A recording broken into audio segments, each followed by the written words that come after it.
calling and what we're doing and so on. And so and Stephanie, I don't even know whether you know this. I did the run sheet today, and I put the wrong date on. I put 2025 on it, because how many of us in modern day actually write the date out anymore? I mean, you did it when you were in school. You did it back when people wrote checks and whatever. This may have been the first day that I have written the date down, and I was responsible for putting together the sheet. And my co-host, the lovely and talented AD, starts the show by saying January 24th, 2025, because she read it directly off the sheet. And it is indeed the year of our Lord, 2026. Oh, yeah, he did find something out. Sonia, you're related to Thomas Jefferson? Well, no, I'm not related to Thomas Jefferson, but I am related to Samuel Kercheval, who was a historian who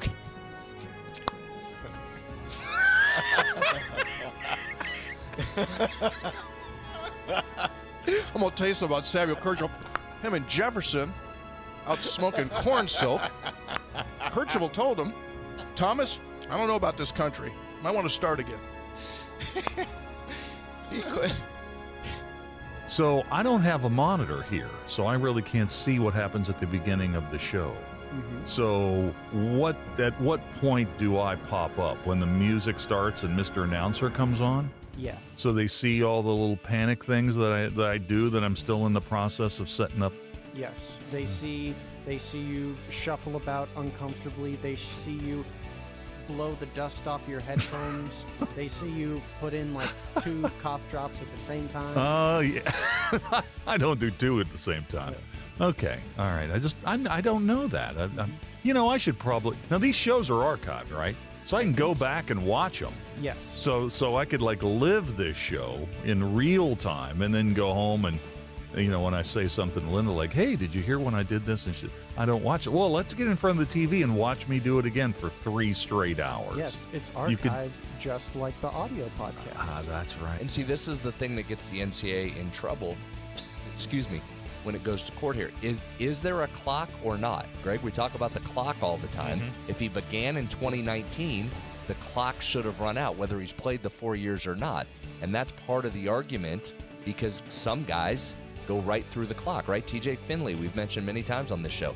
7th team coming up this year. He's playing for Incarnate Word.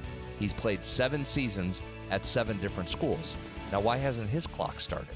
Why doesn't he have the 5-year clock? So if you're Aguilar, I get it.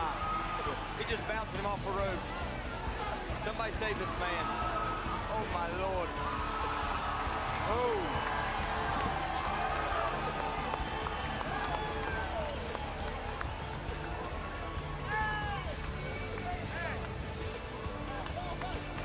Very nice, very nice.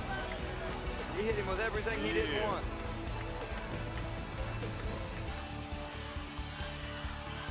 Ten seconds remaining. It'll be a direct snap here. Snap back. It's Tyler. Tyler fakes the run. He throws. He's got an open man. Pass top 10. 5. End zone. It's a touchdown. Pulled in by Nestor. 3 seconds left. Are you kidding me with the play call right there by Kevin Whiteman? Again, forget the game-winning field goal. Whiteman says, we're going to try and win this thing right now. The direct snap to Tyler sucked everybody up, and Nestor slips behind. What an unbelievable, gutsy play call, and then perfect execution by these Falcons. Things aren't always going to be great. And sometimes, you can work really, really hard and it's still not great. You're still not successful. But, if you continue to do it, one way or another, things are going to be, work out. You're going to be successful. And it may not be in the world's eyes, but, God's made us this way. He's blessed us with so many things. And I think that's one of our attributes that we need to have is we're going to continue to work. We're going to continue to work hard. And if it doesn't work out exactly how we want, just keep plugging away because God's got better plans.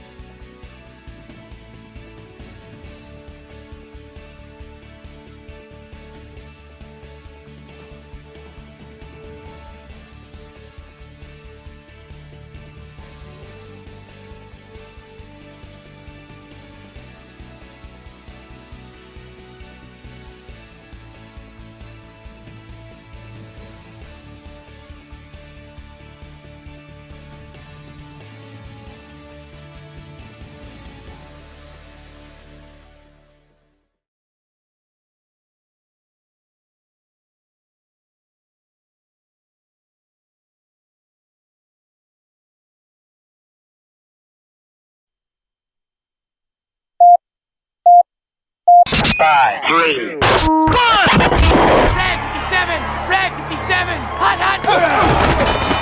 I don't believe what I just saw. Bill McKenzie hits a 38-yard field goal on the final play of the football game. 5 seconds left in the game. Do you believe in miracles? Yes! It is a great night to be a Mountaineer wherever you may be. From the home of the state's land-grant institution, inside the Health Plan Studios, in the Dale B. Miller Building in Morgantown, it's time for the state's most listened-to sports talk show. This is the CityNet Statewide Sportsline. CityNet, cybersecurity experts for the digital age. And now, across the state of West Virginia and beyond, Sportsline is on the air. And good evening. Thanks for joining us for a new week of the CityNet Statewide Sportsline. What a week this is going to be. What a weekend it was, and we've got a lot to talk about. I'm Kyle Wiggs. Brad Howe is in studio. Good evening. Hello, Wiggsy. Coach Hunter is with football, so he'll rejoin us tomorrow. And we'll get into that. We hope to have some of the comments of head coach Rich Rodriguez post-practice by the time we sign off today. He's meeting the media right now. But we've got a lot to get into. Of course, the Mountaineer basketball team traveling tomorrow, playing Thursday at the Crown event in Las Vegas against Stanford. So that adds a little early April excitement. It's kind of nice. Not many teams still left playing. So West Virginia, one of those teams, heading out tomorrow morning, be in Las Vegas by early tomorrow evening, get a couple practices in at the arena, and then lace it up against Stanford. And as we've talked, one of the most talented guards in the country. Now, listen, we've seen a lot of great guys in this league. Add the Stanford point guard, Corey, to that list, and we'll talk about him. Who, again, is just a freshman. Stud. Everybody's a freshman in college basketball. Kyle, Seems like apparently. Seems like it. All right, so we'll get to that. Coach Ross Hodge met the media today, and he had some rather lengthy, well-thought-out answers to questions. So we'll get into that. But first, we're going to start with baseball. Now, the professional ranks are abuzz with J.J. Weatherholt, what he's doing with the Cardinals and what Chase DeLauter's doing with the Cleveland Guardians, and we'll get to that. But what the Mountaineers did over the weekend is extraordinary. It was tremendous. Head out to Tempe, Arizona, in first place when they got out there, take 2 of 3 from the Sun Devils, including last night's game. And I want to talk a little bit about last night's game. So 2 of 3 from the Sun Devils, which that in and of itself, we know how good that Arizona State program is, one of the very best in this country for decades upon decades. So to go out there and get 2 wins is really impressive. To do it last night, I thought this was really impactful, Kyle. You get a game on ESPN2, and not just a game on ESPN2. That was in the evening last night, started at 8 o'clock Eastern time.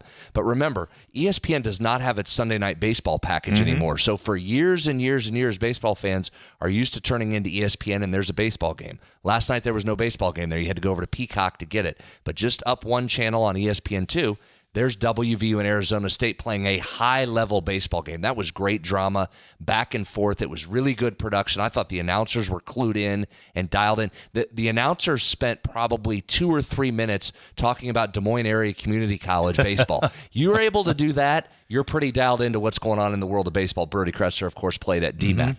So I thought it was overall great production and just a great national stage and platform for West Virginia to be on, and then to walk out of there with a win over Arizona State to take the series, just tremendously impressive.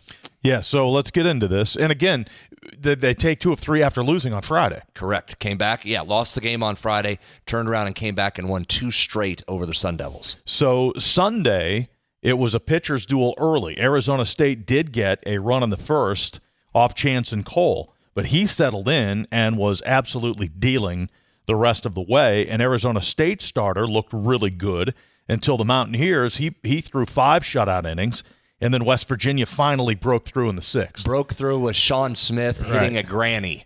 Loaded the bases. He goes to right center, right field there with a home run, and you could tell it was gone as soon as it left his bat, and that just flipped the game right on its ear right there. As West Virginia looked through that, tell me what the top 3 players were in the order for West Virginia. It was like 6 of 11 for numbers 1, 2, and 3. 5 of 11. 5 of 11. 5 of 11 with 4 walks. Yeah, pretty good. Good from the top part of the order. So that's the hitting, and then Sean Smith is in the 4 hole. He hits a grand slam. Pitching-wise, David Perez, he's kind of been the phenom this year. The shortstop turned pitcher has been electric on the mound. He's turned into a closer for West Virginia. Well, he closed last night, but it was in long relief. It was a Bruce Sutter It save. was the longest outing of his career, 3 2/3 to shut the door on the Sun Devils there and get a save in long relief. And we talked to Steve Sabins today as a guest on Three Guys Before the Game. So if you haven't watched it yet, I encourage you to head over and listen to Sabes. He joined us for probably 20 minutes. We went through the whole series in this game, and he said it was one of those that Perez didn't pitch Friday or Saturday. So they had him available. They had a fresh arm. And he just said to the staff when they got in that first bit of trouble, do we just go to our guy now? Why would we wait until they hit a 2 or 3 run homer to bring him in? Let's put him in now, and if we have to go to somebody else, we will. And Perez came in and was absolutely lights out. So it was an 80s-style Goose Gossage, Bruce Sutter, multiple inning save. Old school save. Old school, yes. Absolutely. Went 3 2/3 to close that down. And Cole got the win. He's 4-0. Yeah. You talk about a revelation there. And then Perez with his 6th save.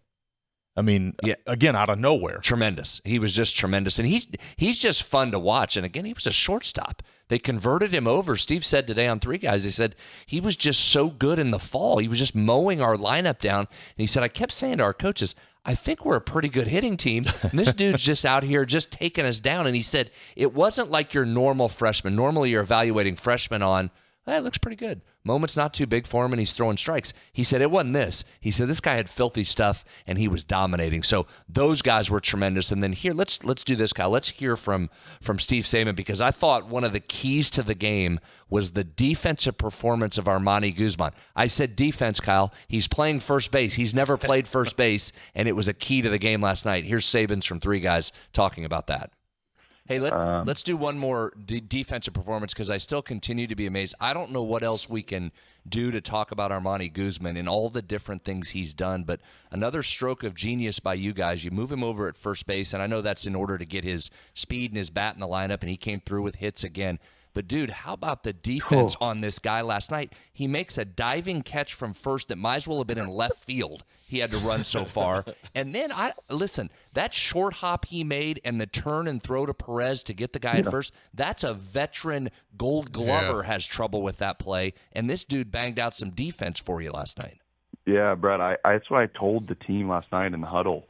And I don't ever use this term. I think it's the first time I've ever used it to the team. I was like, that was a Gold Glove performance. It was one of the best first base performances that I've ever seen. The ball that he caught around second base, just no other first baseman in the country gets to it. I mean, there's also no other NFL running backs playing first either. Right. But yeah, getting to that ball and then that spin throw, and it's like one of those short touch feels where it's not like you can just be a raw athlete with a good arm. You have to have feel in your fingertips, and you have to be able. It's a precision throw, and then the pick that he had late in the game when Tyrus Hall short hopped him up the line. Those are just kind of like the 3 check marks of could you do this to be the best first baseman in the country? And like I said, he had never played first until we put him over there this year in the spring. And it was more, I don't know, stroke of genius might be a little bit generous there. I think it was more based on trying to get the right 9 guys in the lineup and on the field with the right athletes. And so we weren't afraid to do it, certainly, but it was like, hey, how do we make this work? And to his credit, it's the egoless kind of mindset. It's what do I need to do for the team, right? Kresser's at first, and Guzman's at first, and Kelly's catching, and Kelly's at second, and Gravelin's catching, and he's in left. And you have these kids that are like, I'm trying to just get in the ball game, Skip. Just put me where you need me, right? And that's not always the case. So I think that's probably the bigger story. Yeah, incredible. And, the thing is, he started the season with the reputation of having one of the best gloves in college baseball in center field.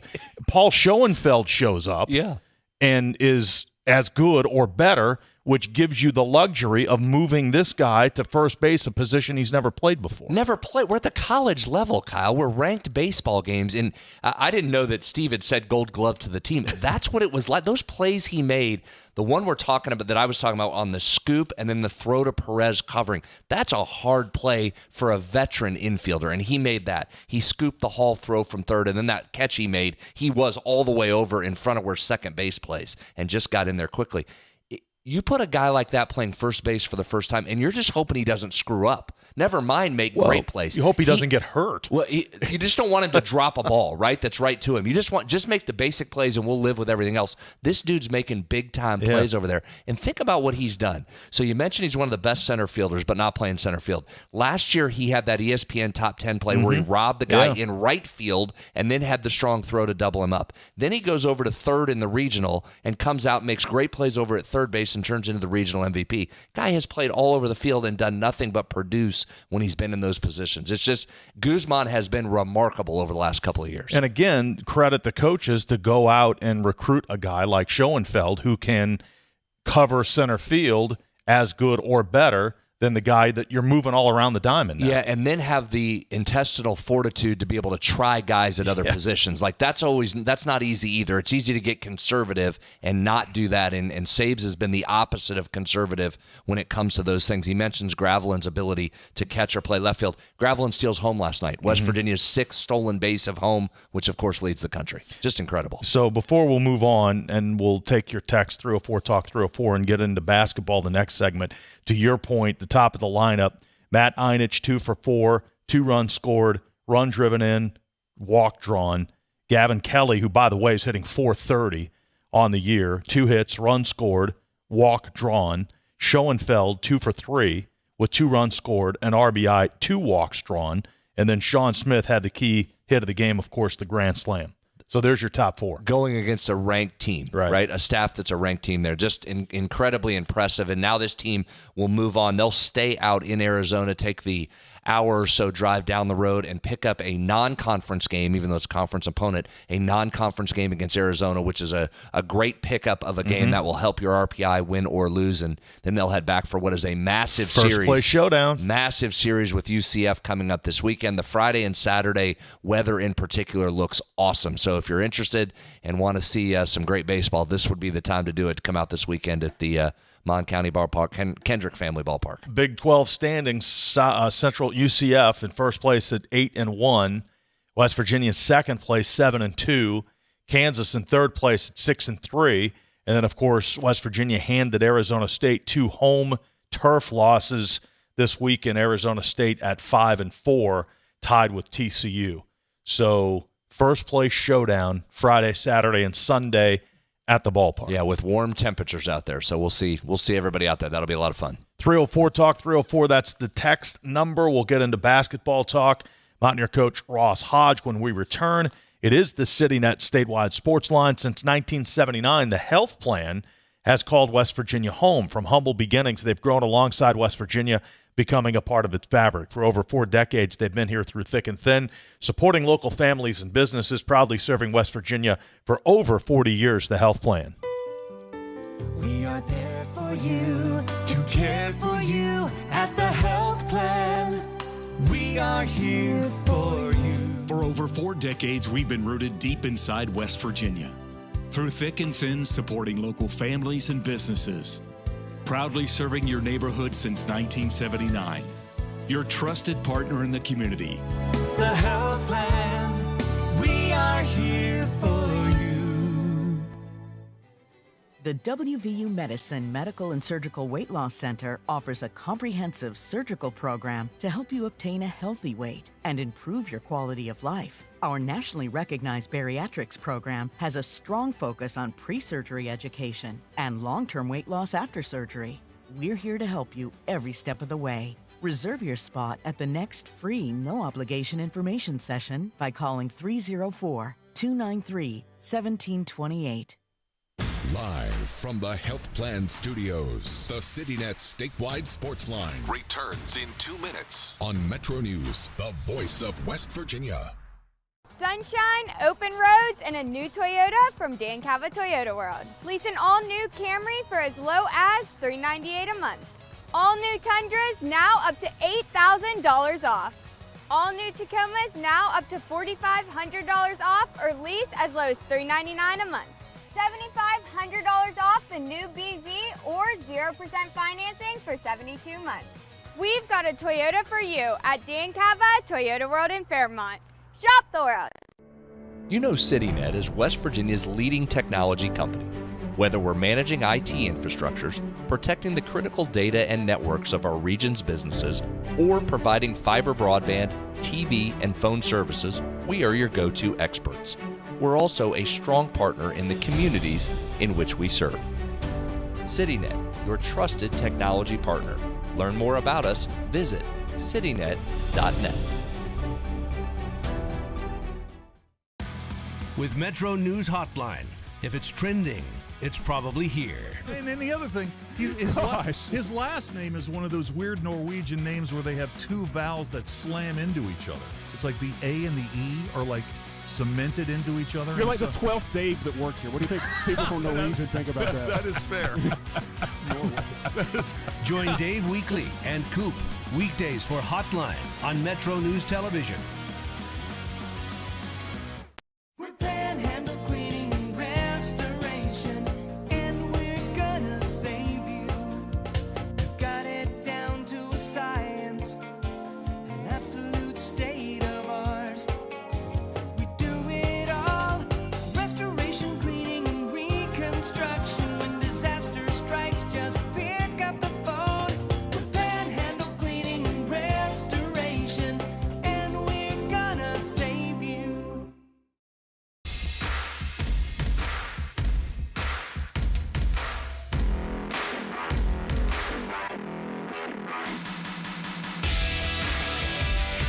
CityNet Statewide Sportsline for Monday. Thanks for joining us. Coach Hunter out covering football, and we hope to hear from Mountaineer coach Rich Rodriguez a little bit before the show is over. We'll delve into that in depth tomorrow when Coach joins us again. Brad's headed for Las Vegas with the basketball team, so we've got a lot to talk about this week.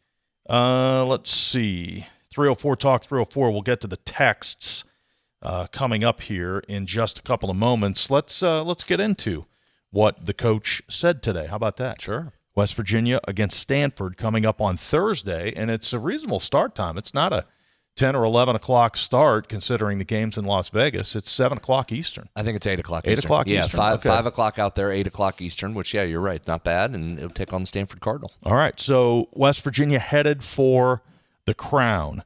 And Coach Ross Hodge asked today, why keep playing in the crown? Anytime you get a chance to put on a college uniform, and obviously something we've talked about with our seniors, and they could all tell you just how fast those 4 years really do go. And so anytime you get a chance to represent your university, in our case, a state, themselves, you got to take advantage of those opportunities. And us specifically with the Big 12's partnership with Fox, that, like, if anyone was kind of wondering, well, why the crown and not the NIT? So the partnership we have with Fox and the Big 12, that's what kind of is contractually obligated.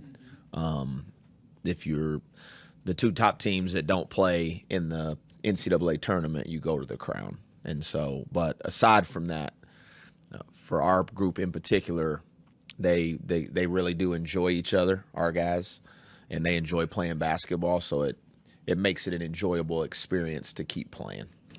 And it's one of those, Kyle, and it won't happen every year, but I'll give these guys credit that they all want to keep playing, right? I mean, outside of Amir, who's injured, I think you're going to have a full lineup in this. And even like a Colorado that's in this, they've announced here over the last day or so that two of their starters are entering the transfer portal. So I'd assume they won't be in Vegas. Maybe they will be, but this particular group wants to stay together. They want to play together. They want to play up to 3 more games, and hopefully that gets done. But I'm excited for that, and maybe I'm in the minority, but I'm going to keep playing basketball. Keep doing this for as long as you can, and let's go take our swings in Vegas. Yeah, it gets us something to talk about and get excited about, especially, I mean, my golly, I know it's 2 different things, but college basketball in this NCAA tournament got just an enormous shot in the arm yesterday by what happened with Duke's comeback and that incredible basket. Incredible finish, one of the best finishes in the NCAA tournament, in its history, for what was on the line, how it ended,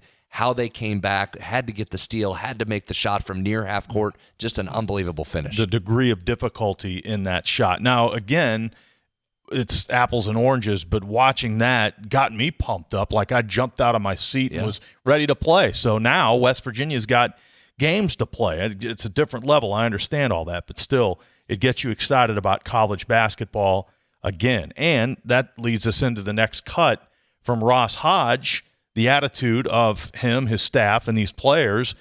Why not go win a tournament? Let's go win a tournament.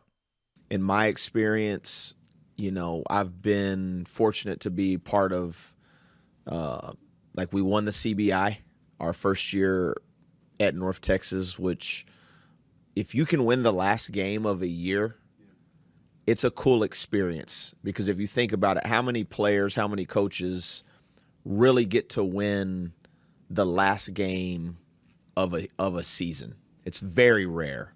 Now, does that mean you would trade that off with being in the NCAA tournament? Probably not. But the reality is when you go through these experiences, we said we won the CBI, was part of a team that won the NIT, been part of teams that have won NCAA tournament games. And anytime you get to, again, just to continue to play, I think it's hard to just not take advantage of those opportunities unless maybe your players were just like, if they came to you and they're just like, man, we don't want to do this, then maybe you, again, as a coach, you got to honor that. And then you have to evaluate it all. Like, is this worth even forcing? Maybe not forcing's a hard term, but trying to coerce. But like when you have a group that legitimately wants to keep playing and gets opportunities to be together, I've always kind of been of the mindset that you need to honor that and have the appreciation level, because for our seniors or for anybody, you hate to be morbid with some of the injuries that we've had in the Big 12. But again, if you were to ask maybe some of those guys that have gotten hurt, like, hey man, would you want to play another college basketball game? I think they would all say like, yeah, well, it's in the Crown and it's at the MGA and it's Stanford. It's not going to be in the NCAA tournament, but do you still just want to play another college game? I think most people, when you get a chance to take a step back from maybe the disappointment, like you want to do that if you love playing, and if you love coaching. One of the things, and you start those conversations with, there is nothing like the NCAA tournament and there's nothing like winning in the NCAA tournament. That said, I've been here for some unbelievable NIT experiences, not only the winning it under John Beilein, which was a tremendous amount of fun. Remember that game down at Reynolds Coliseum against NC State? Yeah. That's one of the best college basketball games I've seen and one of the best environments I've been in down there. We've seen games at the Coliseum. Antonio Daniels, who ended up being a top pick, rolled in here and put on an unbelievable individual performance going back and forth with Sheldon Jefferson. That was awesome. I've been on the road to a MAC school and won inside there, and you're pumped coming out of there. Remember that CBI? We played Coastal Carolina and ended up getting beat by Coastal Carolina, but you won a couple games, got a game against Coastal Carolina over in the Coliseum. There was 12,000, 13,000 people in that building. So you can have some fun in these. You can, listen, 2 things can be true. You can recognize the disappointment that you weren't part of the NCAA tournament. Get that. And I think everybody shares that disappointment, program-wise included. But you can then still have fun and turn the page. And if you can go win a couple games, this would be great. So go take your swings. It's a good sign, I think, where he says these guys like being together. They want to travel together one more time. They want to be together, and they want to play. And that's true. That's not just coach speak. That's true. I was over at practice this week a couple of times, and these guys were having a blast. They were joking around on the floor. They were smiling. They were high-fiving. It looked no different than it did in July, in September, or in January. These guys do legitimately like being around each other. They love wearing this jersey, and they wanted to go take at least one more crack at this. Ross Hodge, believe it or not, well, I mean, obviously it's been 1 year, but it's almost to the day within a few days of his 1 year anniversary being hired here. So the last 12 months for him have been a sprint in terms of building a staff and then recruiting, rebuilding the roster, getting them set to play over the summer, building that chemistry, and then into the season. And here we are a year later. It's kind of hard to believe, but the coach was asked today, have you had a chance to take a breath and kind of reflect on what the last year has been like?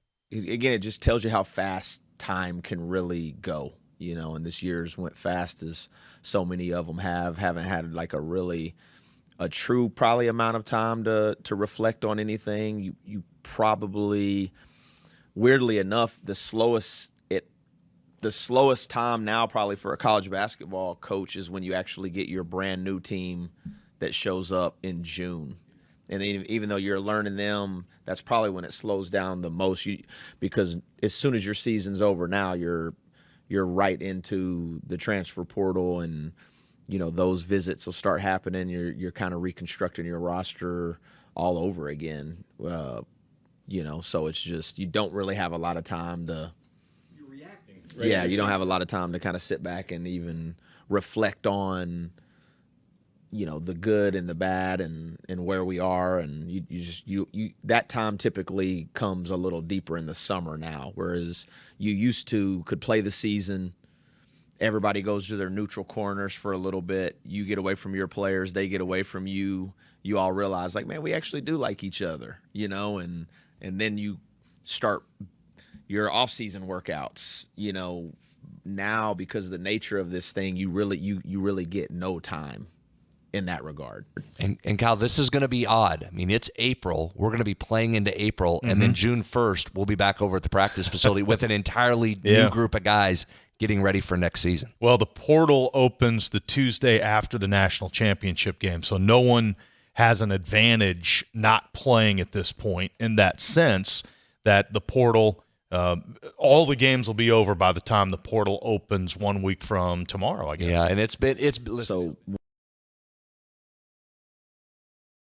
where you're going to go as soon as it becomes official that you can get in there and start contacting people. But there's been a lot of work done on this on every team side, but West Virginia in particular, on who they're going to go after and what they want to achieve when they get into the portal. All right, one more from Ross Hodge here. Let's take a look at this Stanford team. And as the coach points out, Ibuka Okore, the freshman, you mentioned him earlier, he's the guy that makes this team go. So Coach Ross Hodge on Stanford. So the first practice back that we had, Tony, Caridi, and those guys, they come to practice a lot, but he's like, hey, man, this is your first bowl game. He's like, this is your first, and he wasn't wrong. It was very similar to what football does with their bowl games, where they may have a month or even more than that. And so I think what this situation allows you to do more than others is you did get a chance to get away a little bit. Our guys were able to have a true spring break, and you were able to, coming off the conference tournament, everybody was to kind of get away from each other for a little bit. A lot of our guys ended up spending time with each other in spring break and went and did that, and then you're coming off that first week back, you're really just trying to get their legs back under and get in a little bit of conditioning, get back to playing, and now you lead into the Stanford game, which is on Thursday. So it's not like you sat around for 2 weeks, really just solely prepping and focusing on them. A lot of it was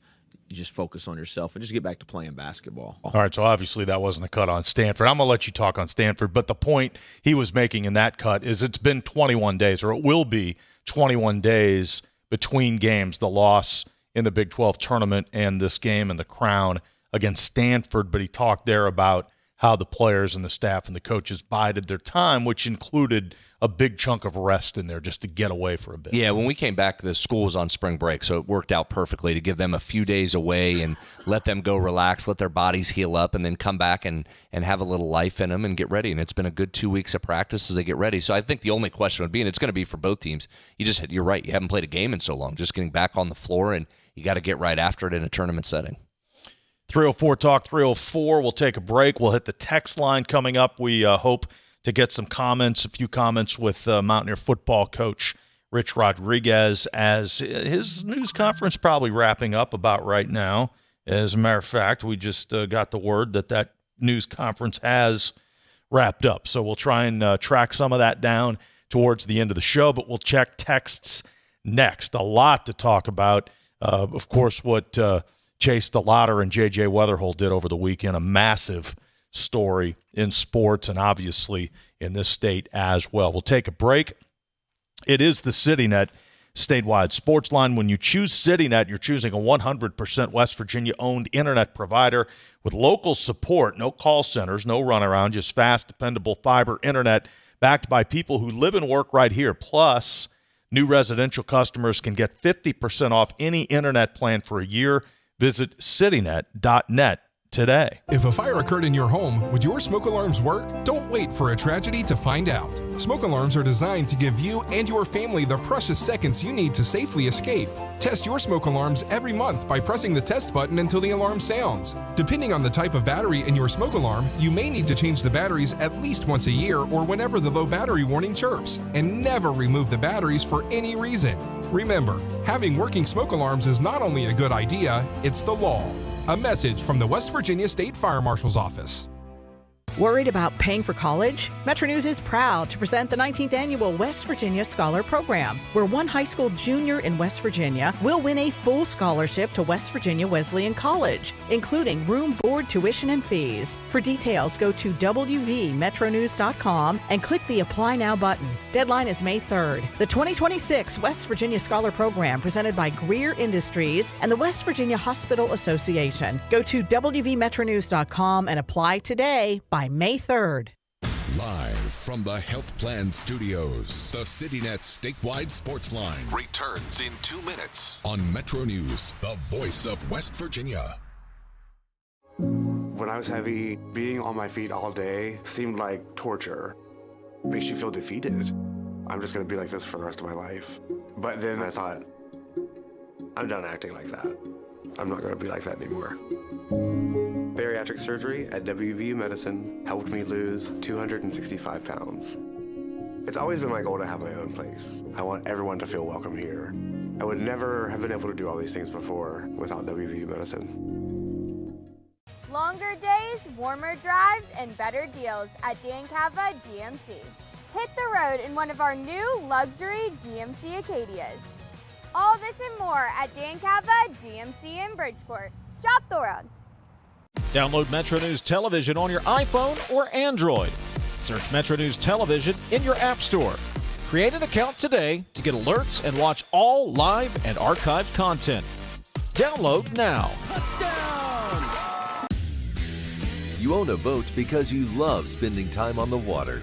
Choose the outboard that allows you to make the most of it. Honda Marine's legendary reliability, ease of maintenance, and powerful performance keep you going strong. And they're all backed by the peace of mind protection of the industry's best limited warranty. Visit your Honda Marine dealer today and find out why it's more than an engine. It's your time on the water.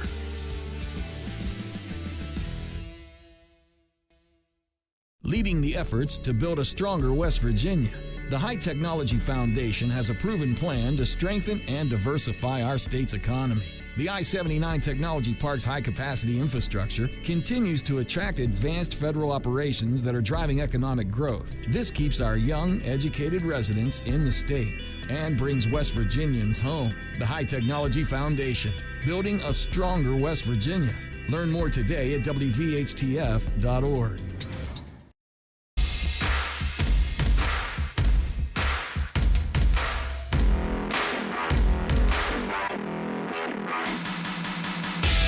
CityNet statewide sports line. We're inside the Health Plan Studios for this Monday, 304 Talk 304. Kyle and Brad with you. We'll get these texts. We've got them coming in here. Texter asks a question. Is Ross Hodge pursuing the West Virginia kid, Deshaun Good, that's in the transfer portal from Robert Morris? Yeah, I'm sure they know about him. He had a heck of a year out of Fairmont Senior, about 6'7". I did one of his games down in Charleston. He's a very talented player and, man, just exploded this season, had a great year. He was the Horizon League Player of the Year and a 2-time transfer now, started at IU Indianapolis, and at Robert Morris this past year led the league in rebounding, 8.6 rebounds per contest, also 15.4 points per game. And again, 6'8" guy who's really, really matured athletically and physically.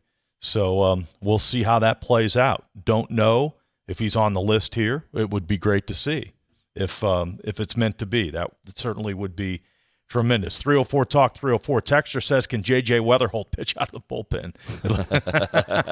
That's the Cardinals' biggest weakness. Of course, the bullpen blowing the lead on Saturday set up J.J.'s moment. Plus Vic got a bunt down. What an incredible start for J.J. So he goes yard in his first big league game. He mixed in a couple stolen bases over the weekend, mixed in a great leaping catch at second base. Then he has the walk-off hit to win it. Just a storybook start for him. Well, in fact, he's the first player in Major League history to accomplish that and has hit a home run in his Major League debut and then get a walk-off hit in his second Major League game. No other player in 140 years of Major League Baseball has done that. Pretty good start, and so you're on track with a lot of baseball left. Yeah. But 2 West Virginians might be leading candidates for Rookie of the Year in each league. Chase DeLauder, 4 home runs in 3 games.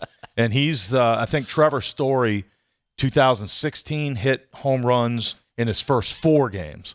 But DeLauder hit home runs in his first 3 games and has a total of 4. Awesome. He'll be somebody to watch. Obviously, we saw him come up last year, make his debut in the playoffs. Correct. Right? And did a nice job there, but now back up full-time with the Indians.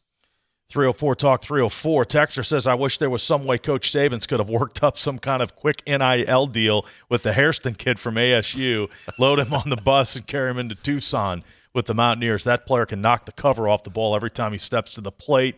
But it was a great effort on West Virginia's part and rewarded today by they moved up in the polls. Right, we haven't mentioned that. They moved up in every poll. Well, there's 112 polls around baseball. They're 11th in some, including the baseball writers.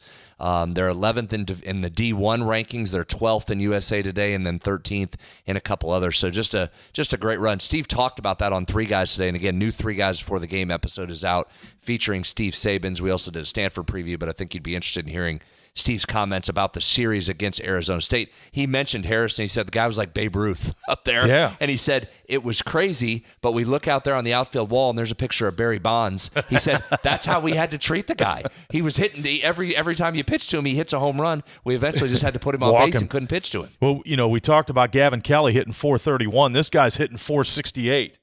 468 with 15 home runs. And had 4 of them just this weekend against West Virginia. Landon Harrison. Now, he is I don't know my geography of Arizona, but he is an Arizona native, and I assume he's probably close to home there, very close to home playing at Arizona State. So probably not a good chance you're going to pry him away from that program. And I'm sure he's getting paid pretty well playing baseball at Arizona State. I would think. 304 Talk 304. Great show as always. Mountaineer Baseball ranked 11 this week, wondering why 3 Big 12 teams in this basketball tournament. Is there 3? Colorado? There's 3. So Baylor and West Virginia were the automatic entrants, and then Colorado is entered as well as an at-large team to round out the field. So that's why 2 are required to go, and then you can add more in after that as at-larges. That's what Colorado enters as. Texter points out the Friday night issue with the Mountaineers, and it is interesting. It's compelling. Asks what's the story concerning the Friday night games. They've won all their series, but in 3 of the 4, they've lost, at least 2 of the 4, they've lost the opening game on Friday. Asking if Montesa is the staff's number 1, or are they taking a different approach this year for series openers? Well, I mean, you put your best guy out there on Friday. Now, to that point, some other guys have pitched a little bit better, but he's the guy they believe gives them the best chance to win on Friday night. So we'll see if that continues on. He's still averaging well over strikeout per inning, but his issue's walks. I mean, just too many walks, and you hope that gets rectified. You cut down on that. 304 Talk 304. Texter says Christian Leitner's miracle shot beat UConn in 1990. Yesterday was karma for Connecticut. Good memory by the texter there to know their UConn-Duke history. That is right. Before Leitner hit the shot against Kentucky, he did beat Connecticut there in the regional final to send Duke to the Final Four and keep Connecticut out, and that was a little bit of redemption. There are more than a few Connecticut fans that remember that as well. That was, again, we could probably do a whole show on this, and maybe we will after things slow down and we've got to talk about it.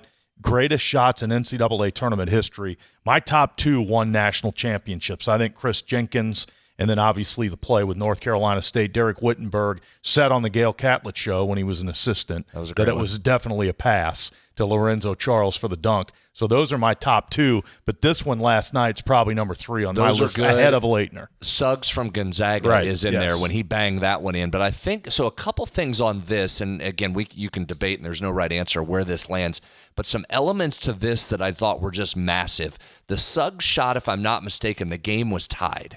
So that leaves you a little bit of leeway there. If it doesn't go in, fine.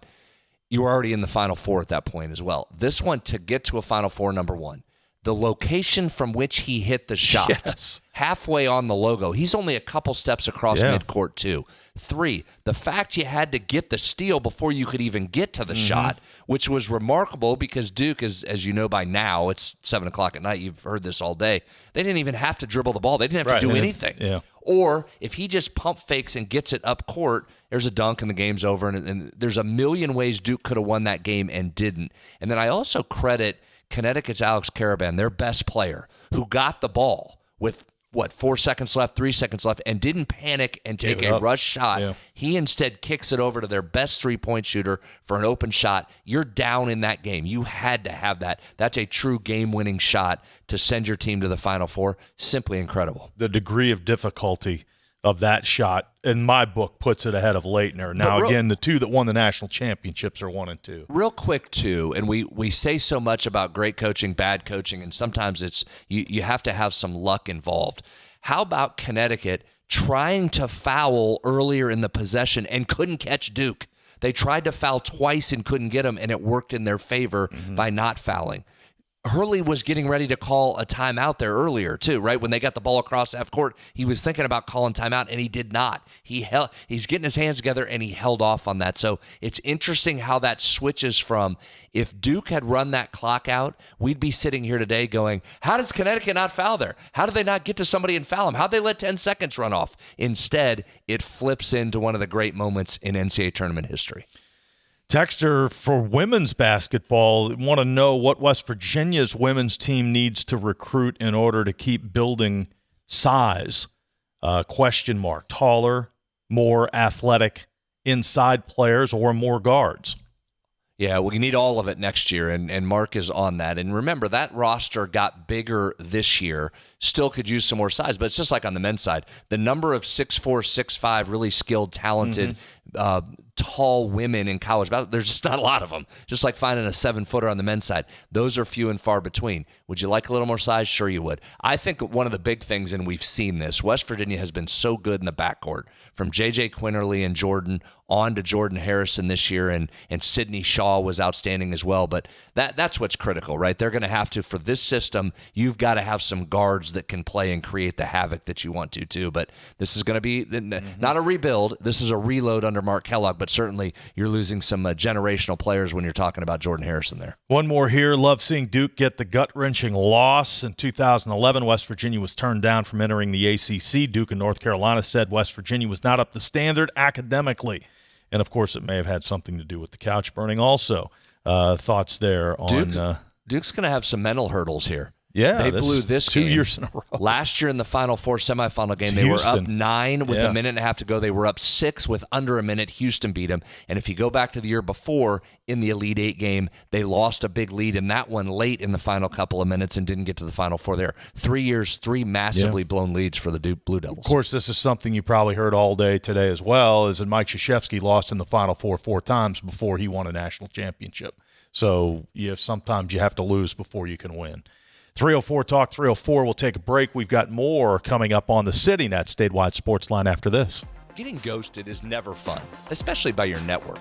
Cyber threats don't announce themselves. They slip in quietly, disrupt operations, and disappear before you know what happened. CityNet's cybersecurity services provide proactive monitoring, threat detection, and expert response so your business stays connected and protected. Commit to a relationship built on trust and reliability. Learn more at citynet.net today.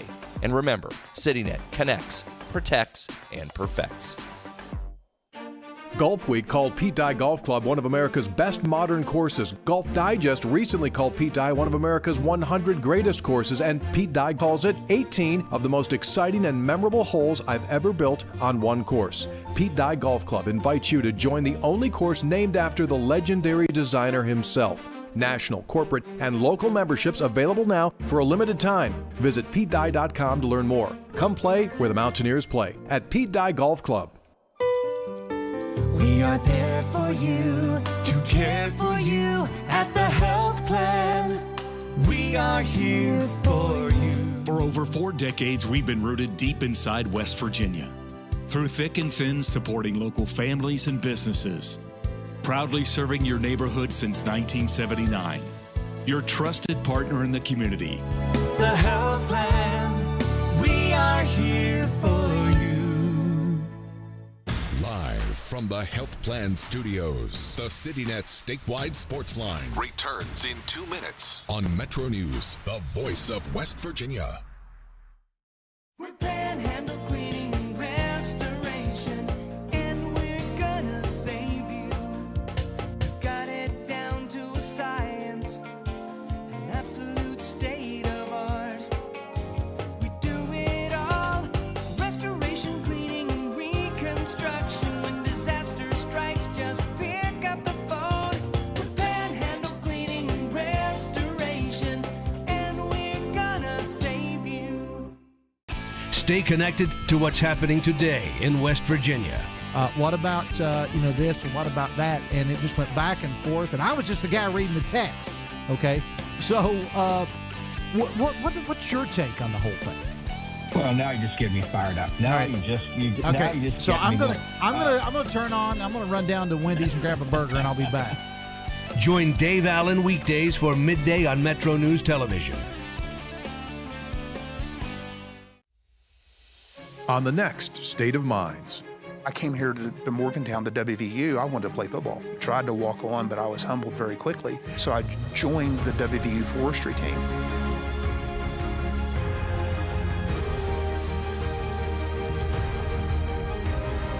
What my father taught me was the importance of hard work and the importance of sweat equity.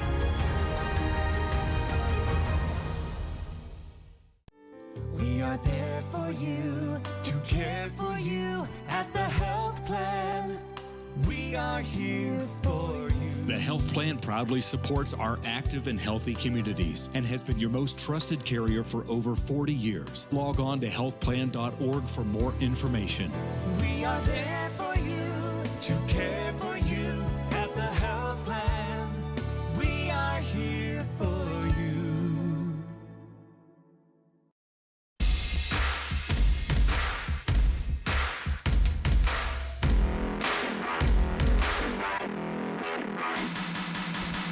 CityNet statewide Sportsline. We've got a few minutes left. Let's listen in on some of the post-practice comments from Mountaineer coach Rich Rodriguez. Bit of a scrimmage, and the coach started there with an evaluation of that. The scrimmage was just okay. I thought offense moved the ball some and made some plays. I thought the defense wasn't very physical. Had some problems lining up a little bit. A lot of new guys in a new scheme, so you could tell it was the first real scrimmage from that standpoint. But the effort was okay. I don't think everybody understands exactly what our definition of playing hard is. The program has one way of playing hard, and then a lot of our guys, new guys especially, don't understand what that is yet. So that's our job as coaches. That's not players don't understand it until we emphasize it. All right, so a scrimmage there, mixed results. Play hard all the time, every play in practice. Well, always mixed results too, right? When you get into scrimmages, so you got the defense has to do a little work, offense has to come together. Again, a lot of new pieces in there, but I don't think there's any question. The talent floor is up. both quarterbacks. I'm excited to watch this quarterback battle as we move throughout spring and summer. It'll be a lot of fun to watch both these guys. Hawkins, ton of talent as advertised, and we know that Scotty Fox has grown a lot from last year as well. A little bit more of the evaluation of today's workout. Yeah, you can see a lot of potential in certain spots. So that's encouraging. I think, like I said, there's some I think some really talented guys, not just freshmen, but some of the guys we brought in. And I think some of the returning players have a pretty good grasp of what we're doing and expect better play out of them too.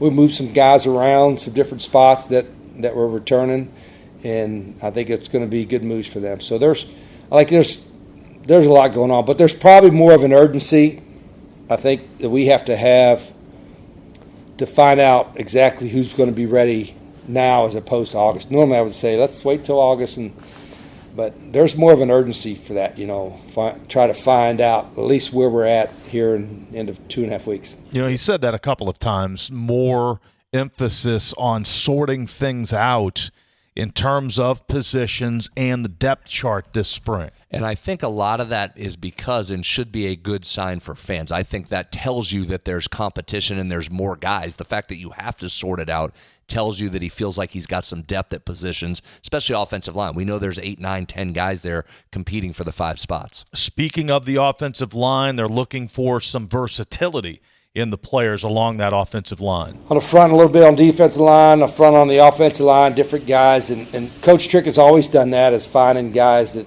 multiple positions. It's Nick Cray, Landon Livingston, Bubba Grayson, Cam Griffin, even Kevin Brown, Malik Agbo. Just about every one of those guys are going to be able to where he's training in multiple positions. And to me, that's probably been the biggest progress we've made so far. Is we weren't able to do that last year. It was the first year for everybody. This spring, Trick's done a good job of moving some guys around and trying for us to try to find our best, 8 to 10 there. All right, so the early impact of Rick Trickett, which we all expected. And depth, right? The ability to have depth allows you to try guys at different positions. Last year, you just did not. You went with basically the same 5 starters all year. Even when it wasn't working, there weren't a lot of changes along that line. This year, you're mixing guys in, and you've heard it not just from Trick, but from other offensive line coaches. In an ideal world for them, they try almost everybody at center, right? You start at center to see who can snap the ball, and then you start moving from there. All right, one more from Rich Rodriguez. Let's see, potential. Obviously, a lot of potential there this spring. Yeah, I think we're athletic. I like our athleticism. We got a little bit more length in the secondary, but again, I have to remind our coaches that even though it's the second year, it's not really the second year for a lot of them. It's the first year for a lot of them. So I'm more worried about the fundamentals, getting better fundamentally, and trying to find out who's going to be able to help us win. I like their competitiveness, but they're still learning how to practice too. I get frustrated when sometimes it's tag, sometimes it's stud, and sometimes it's like live, and learning how to practice. That's an everyday thing, and I shouldn't have to do that. That's why I'm frustrated today. We're still learning how to practice. Shouldn't have to teach that. That's not on our guys. It's on us as coaches. All right, I think we maybe just stopped there, but prior to a rant. It was bubbling. You're 6 or 7 practices in right now, right? You haven't had an epic one yet. It was bubbling, and it kept going. That was probably going to be one. But we'll save that for another day. Yes. And, of course, Coach Greg Hunter will be back with us tomorrow, an evaluation of everything he heard today, no doubt. One more text here. Texter asks if Audie Crooks of Iowa State, who's not in the transfer portal as of yet, texter asks, is that someone Coach Kellogg would look at going after? She was into the portal. I know she isn't tall, but she can score. I think any team would welcome Audie Crooks onto the team. Yeah, and listen, part of West Virginia's roster construction was based on stopping Audie Crooks. That's why they ended up with the size they did this year in order to combat that. So, yeah, I would think the answer to that, if she's in the transfer portal and available. Yeah, I'd be surprised. Although Iowa State had a bunch of girls going in the portal. They've got to rebuild. There's no doubt. All right, great show. Thanks. We appreciate. Thanks for listening and watching. Brad's headed for Vegas. We'll talk about that as the week moves along. Greg will be back tomorrow. Thanks for listening and watching the CityNet Statewide Sportsline. From the Health Plan Studios, the CityNet statewide Sportsline is an exclusive production of the Metro News Radio Network. All rights reserved.